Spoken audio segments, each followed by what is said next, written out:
গল্পটা সেই ২০১৫ সালের। উপস্থাপনা থেকে সিনেমার নায়িকা হিসেবে অভিষেক হয়েছিল নুসরাত ফারিয়ার। চলচ্চিত্র প্রযোজনা প্রতিষ্ঠান জাজ মাল্টিমিডিয়ার হাত ধরে সিনেমা জগতে পা রেখেছিলেন তিনি।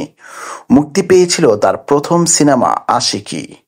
যৌথ প্রযোজনায় নির্মিত সেই সিনেমায় নুসরাত ফারিয়া নায়ক হিসেবে ছিলেন কলকাতার অঙ্কুশ হাজরা। সেই যে শুরু, পরপর বেশ কয়েকটি সিনেমায় অভিনয় করেছেন তিনি। ঢাকার চলচ্চিত্র ইন্ডাস্ট্রিতে নিজের আলাদা জায়গাও তৈরি করেছেন নুসরাত। উপস্থাপিকা থেকে হয়ে উঠেছেন চিত্রনায়িকা। দেখতে দেখতে এবছরে তার সিনেমার নায়িকা হওয়ার ১০ বছর হলো। সেই তথ্য জানিয়ে জাজ মাল্টিমিডিয়ার কর্ণধার আব্দুল আজিজের সঙ্গে ফেসবুকে একটি পোস্ট করেছেন নুসরাত ফারিয়া। সেখানে তার নায়িকা জার্নির গল্প বলেছেন। সেই সঙ্গে বলেছেন, জাজ আমার কাছে অন্যরকম আবেগের নাম। যখনই তারা আমাকে ডাকবে, গল্প চরিত্র পছন্দ হলে অবশ্যই আমি কাজ করব। জাজের নায়িকা হলেও প্রায় ৭ বছর হয় এই ঘরে সিনেমায় নেই ফারিয়া। জাজও নেই আগের অবস্থানে। হঠাৎ করে ফারিয়া কেন পুরনো ঘর নিয়ে স্মৃতি রোমন্থন করলেন? জানা গেছে তার কারণ, শিগগিরই জাজের নতুন সিনেমা অভিনয় করতে যাচ্ছেন তিনি।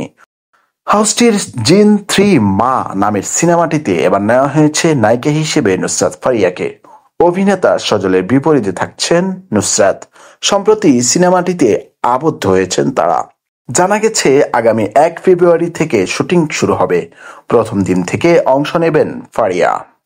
পূজা চেরি ও সজলকে নিয়ে প্রথম জিন বানিয়েছিল জাজ। গত বছর রোজার ঈদে মুক্তি পেয়েছিল জিন 2 মোনা। কামরুজ্জামান রোমানের পরিচালনায় সিনেমাটি প্রযোজনা করে জাজ মাল্টিমিডিয়া। এবার তারই সিকুয়েল হচ্ছে জাজ ৩ মা। এবার ছবিটি পরিচালনা করবেন রোমান।